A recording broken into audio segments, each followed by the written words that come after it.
Hello everyone! A few weeks ago, Betafpv released their Air 2 frame, and if you like red, we bleed FPV.com, they have an exclusive on the red version of this. You won't find it from Betafpv. They have a couple different colors. Of course, they have blue, which I have on a quad already, and orange, and obviously the black. There might be other colors, but that's what I have at hand here. But what they tout on this frame is that it's supposed to be lighter and more durable, and there might be some other little changes that we'll discuss at the desk. But the first thing we're going to do is we're going to test that durability a little bit, and here's one random flight, and then we're going to step back in time about a week and take a finer look at the frame after the flight. For those of you that might like a sepia tone to your FPV, this is the flight for you. I don't know what was wrong with this camera, and I thought about swapping it out, but I also thought, well, this is an opportunity to see if anyone's seen this sort of camera activity before, and if by chance there is a fix for it, maybe someone will be able to step forward with that.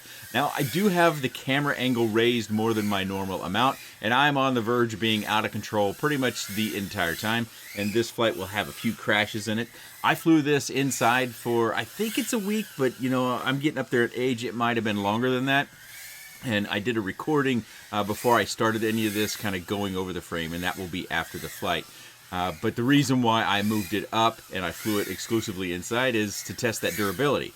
Now, in all honesty, I have not had problems with the original airframe and breaking it, but I oftentimes don't fly at this camera angle. So for a week, just about every night at least, I flew at this camera angle in this sort of style.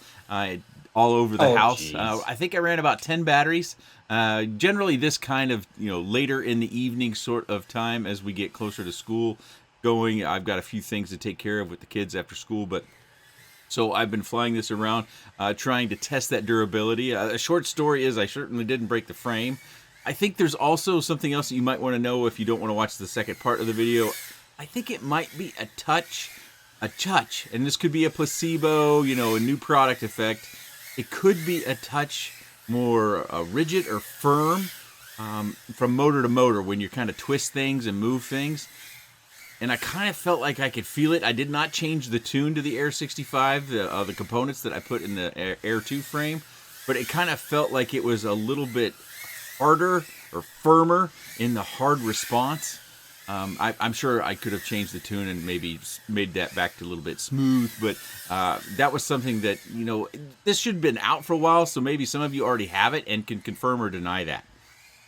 I already mentioned it, but if you want the red, we bleed FPV, and I might even have a coupon, but that might have been a temporary thing. I thought they had a store-wide coupon going on there for a little while. Maybe that has expired, but if I do, check the video description for that. I'll check back with my communications with WeBleed and see if I do have an actual coupon for you. Maybe save you a few dollars. The nice thing about WeBleed having exclusive is you don't have to worry about tariffs if tariffs are an issue where you live.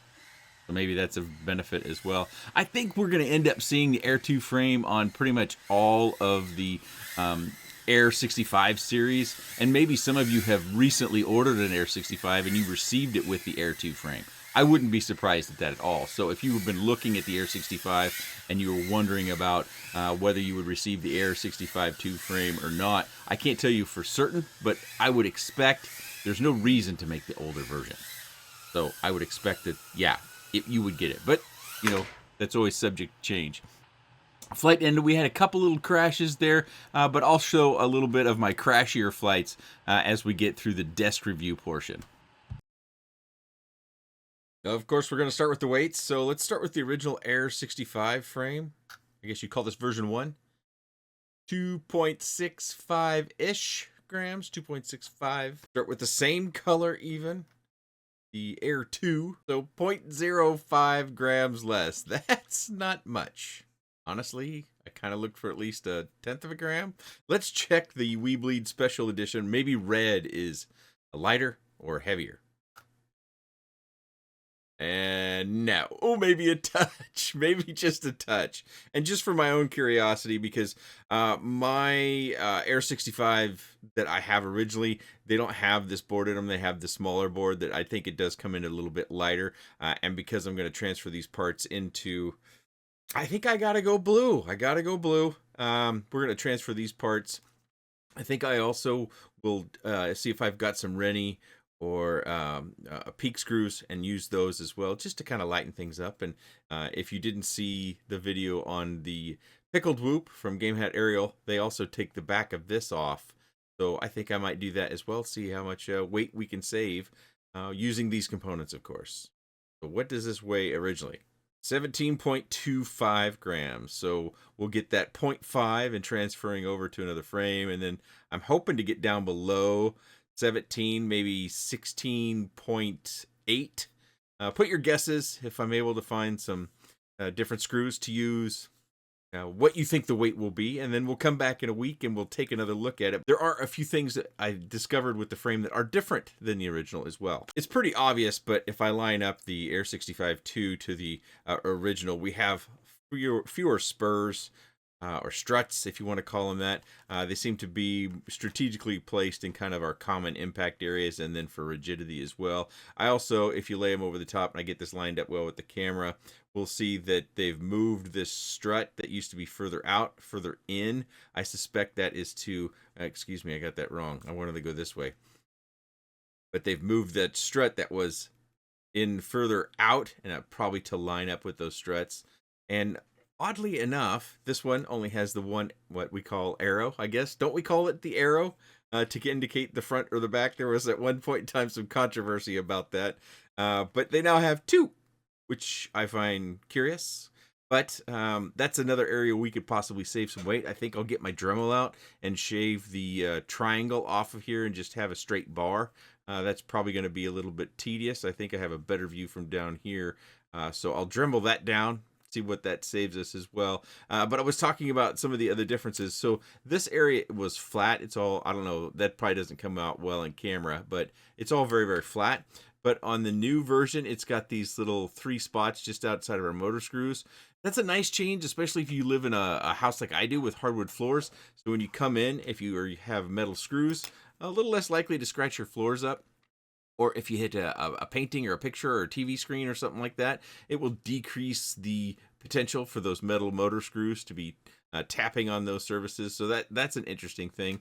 I think they say this is more durable as well, but one of the things that I was kind of looking at here off camera was kind of the rigidity, because that, our whoops are plastic. We have to make them light, and is it more rigid with this design? And I would say in that way, no.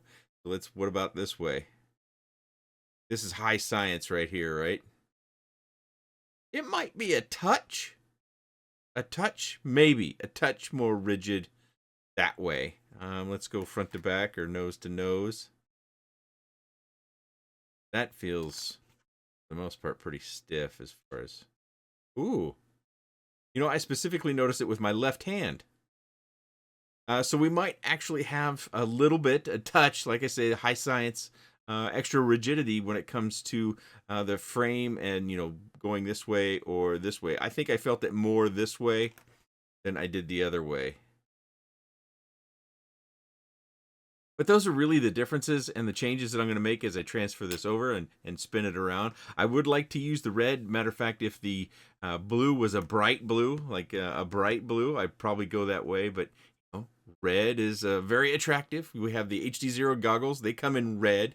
But if you do want this red one, I think I said this earlier, I believe that is a WeBleed exclusive, so WeBleed.com for that. Now that we've completed our jump in time, the durability factor, I shredded the canopy for the most part, broke that up.